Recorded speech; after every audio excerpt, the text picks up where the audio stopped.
Hello friends, welcome back. So I'm going to continue with the mathematics for machine learning book. So I'm going to read a little bit from the foreword, maybe see if we can pick up something from the book that might be useful for us. So I'm just going to read the foreword and let's see where it takes us. So machine learning is the latest in a long line of attempts to distill human knowledge and reasoning into a form that is suitable for constructing machines and engineering automated systems. As ML becomes more ubiquitous and its software packages become easier to use, it is natural and desirable that the low-level technical details are abstracted away and hidden from the practitioner. So let me add a point. So they are saying the low level. So let me write some here talking about the foreword of the book. Foreword. Right, so from in the foreword, we're talking about the low-level technical details. They're hidden from practitioners, right? So what about the what do they mean by this, right? So low-level details. So for example, today you can go to ChatGPT and it's available for us pretty much like by giving maybe your phone number or some little bit of details, and you have access to this advanced what is known as a large language model, but we don't know all the low-level technical details, right? And all those things are abstracted away from us. That's what this authors are talking about. So they're saying this brings with it the danger that a practitioner becomes unaware of the design decisions and hence the limits of the machine learning algorithms. Okay, and then they go on to say that enthusiastic practitioner who's interested to learn more about the magic behind successful machine learning algorithms currently faces a daunting set of prerequisites, right? So for example, what are all the prerequisites you're going to require, right? Prerequisites. So you need to have programming,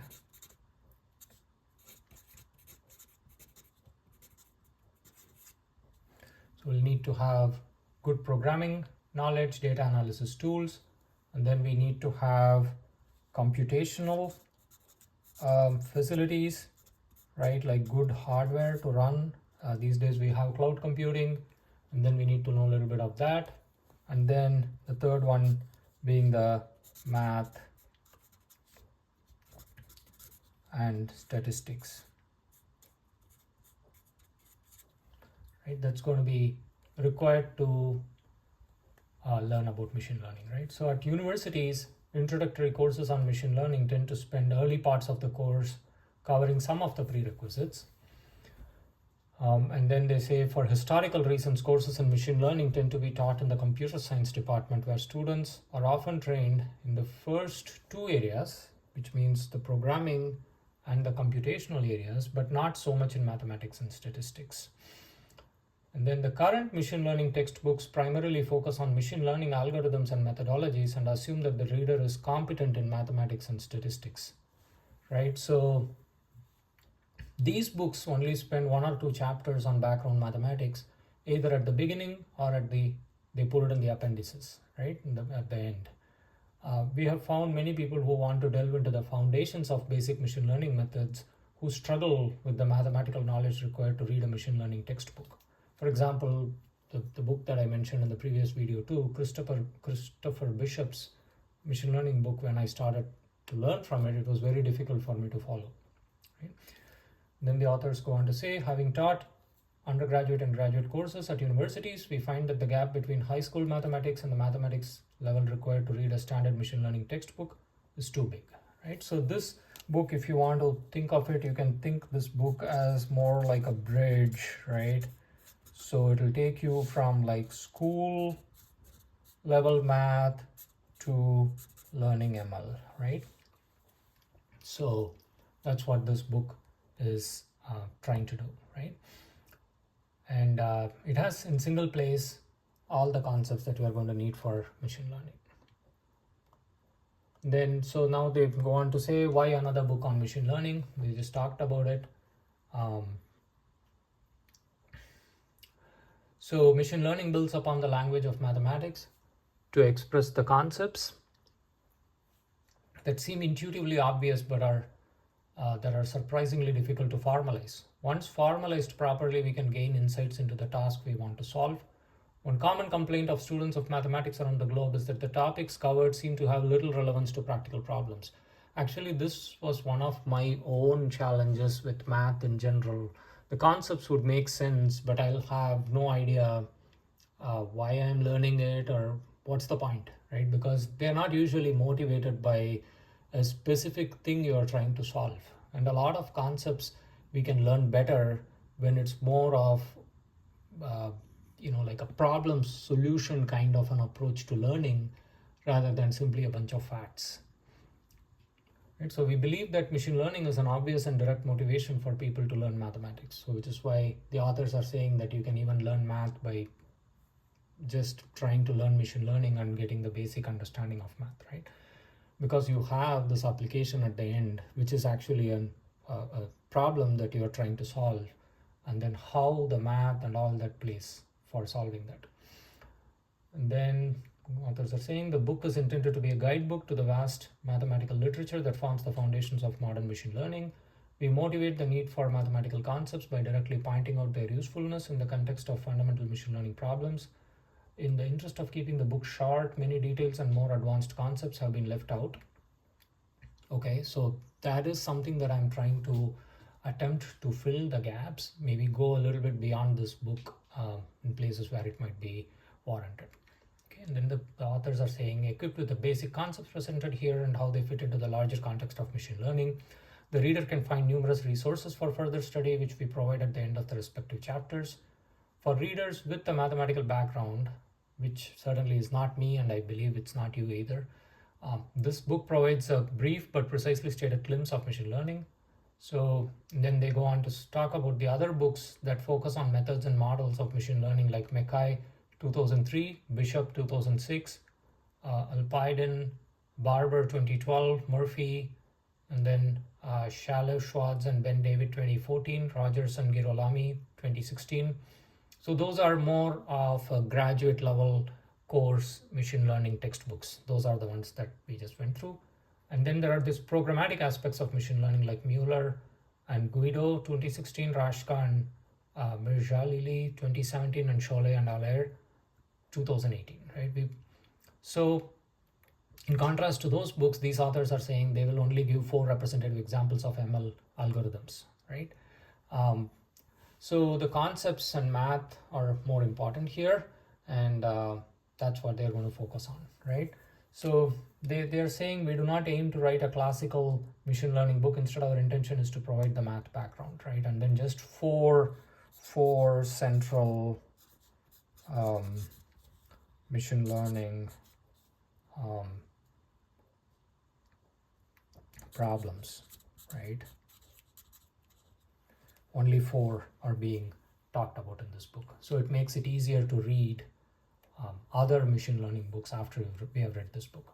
Then they're talking about the target audience. So who is the target audience? Obviously, I hope somebody like us, right? Someone like us.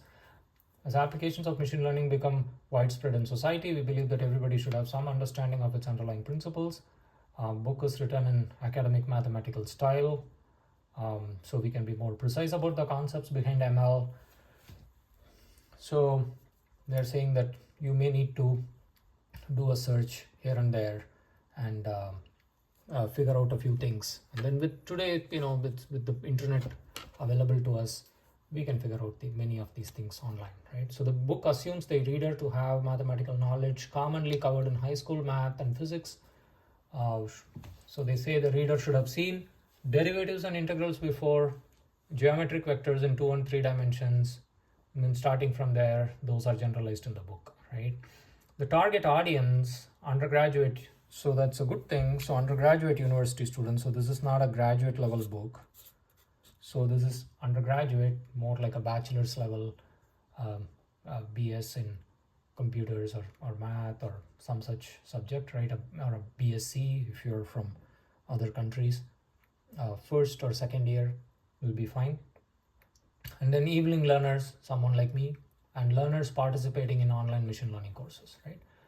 Then there's this interesting analogy that they draw to music, where there are three types of interaction that people have, similar to machine learning, similar to how people have with music, right? So the first one, they are talking about an astute listener, right? So somebody who can appreciate music. So let's read what they say. The democratization of machine learning by the provision of open source software, online tutorials, and cloud-based tools allows users to not worry about the specifics of pipelines. Users can focus on extracting insights, right? So this is somebody who's like listening to music. User is able to choose and discern between different types of machine learning and benefits from it, right? So, and then more experienced users are like music critics, asking important questions about the application of machine learning in society, such as ethics, fairness, and privacy of the individual. We hope that this book provides a foundation for thinking about the certification and risk management of ML systems and allows to use their domain expertise to build better ML systems, right? So that's the first one, who's an astute listener of somewhat similar to that. The second kind of person would be an experienced artist, right? So where you kind of know, so like a skilled practitioners of machine learning can plug and play different tools and libraries. And then the stereotypical practitioner would be a data scientist or engineer who understands ML interfaces and their use cases and is able to perform wonderful feats of prediction from data. This is similar to a virtuoso playing music, where highly skilled practitioners can bring existing instruments to life and bring enjoyment to their audience. Using the mathematics presented here as a primer, practitioners would be able to understand the benefits and limits of their favorite method and to extend and generalize existing ML algorithms. We hope that this book provides the impetus for more rigorous and principled development of ML methods. So this is, in some sense, in fact, this is my day-to-day job. So even though I do use off-the-shelf things, more like I do data engineering and AI and sometimes also build machine learning models, even though I don't need all the math. Like on a day-to-day basis, I don't even ever think about calculus, linear algebra, or statistics or anything. It's just data, and you just have off-the-shelf tools that can take it and run with it, right? So that's the third one. The third one, that's the second one. The third one, they're talking about a fledgling composer. So that's like somebody who can compose music, a fledgling composer. As machine learning, as ML is applied to new domains, developers of ML need to develop new methods and extend existing algorithms. They are often researchers who need to understand the mathematical basis of ML and uncover relationships between different tasks. So this is similar to composers of music, right? So within the rules and structure of musical theory, they create new and amazing pieces. So this is similar. So this is the third category of people. We hope this book provides a high-level overview of other technical books for people who want to become composers of machine learning. There is a great need in society for new researchers who are able to propose and explore novel approaches for attacking the many challenges of learning from data, right? So that's kind of the three buckets in which they are putting people, right? So now we don't need to think too much like, are we like, what are we going to do? So we'll just basically focus on this part, which is the math and statistics in this book, right? And then try to learn as much as we can. Sometimes some concepts just for the sake of learning that concept itself, but soon we will see how that also applies to ML itself, right? And then in the foreword, they also have an acknowledgements section, and they also have a GitHub page, and the authors are very open for feedback.